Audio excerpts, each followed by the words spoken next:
गांव के लोग एक बड़े पेड़ के नीचे इकट्ठा हैं। माहौल तनावपूर्ण है। सभी फुसफुसा रहे हैं। कहीं दूर उल्लू बोल रहा है, कल रात फिर से किसी की चीखें सुनी गईं और आज सुबह गोपाल की अधजली लाश तालाब के किनारे मिली। ये तीसरी मौत है इस महीने। वो चुड़ैल वापस आ गई है मुखिया जी। हमने उसे कभी मारा ही नहीं था। वो जिंदा है। मैंने कहा था उसे जलाने से पहले मंत्रों से शुद्ध करना चाहिए, लेकिन तुम लोगों ने मेरी एक न सुनी। सभी सहम जाते हैं। हवा तेज चलने लगती है। कोई महिला अचानक दूर मंदिर में घंटी बजने की आवाज सुनती है। सभी चौंक जाते हैं। गांव का एक युवक अर्जुन जंगल के रास्ते से गुजर रहा है। उसके पास एक मशाल है।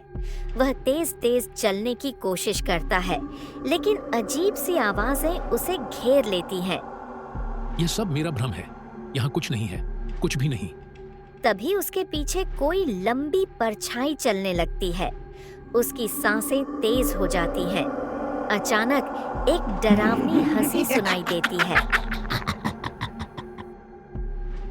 अर्जुन पीछे मुड़ता है और देखता है एक लंबी काले कपड़ों में लिपटी औरत, जिसके लाल जलते हुए आंखें और लंबे नुकीले दांत हैं।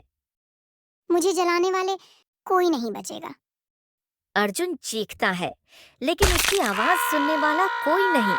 वह गायब हो जाता है। अगली सुबह अर्जुन की लाश गांव के मंदिर के सामने मिलती है। उसकी चमड़ी जली हुई है और शरीर काला पड़ चुका है। गांव वाले डर के मारे पीछे हट जाते हैं। ये कोई साधारण आत्मा नहीं। इसे तो खुद यमराज भी लेने से डरते हैं। इसे रोकने के लिए हमें पूरी रात का हवन करना होगा। लेकिन अगर वो हवन के दौरान आ गई तो फिर गांव का कोई भी आदमी सूरज नहीं देख पाएगा। गांव वाले एक दूसरे को देखते हैं, फिर सहमति में सिर हिलाते हैं। हवन की तैयारी शुरू होती है। रात का समय जंगल में हवन जल रहा है। तांत्रिक मंत्र पढ़ रहा है। अचानक हवा तेज हो जाती है और आग अपने आप बुझने लगती है। तभी एक भयानक चीख गूंजती है। चुड़ैल हवा में उड़ती हुई हवन के पास आती है। कोई मुझे रोक नहीं सकता। मैं सबको खत्म कर दूंगी। वह गांव के एक युवक को उठाकर हवा में फेंक देती है।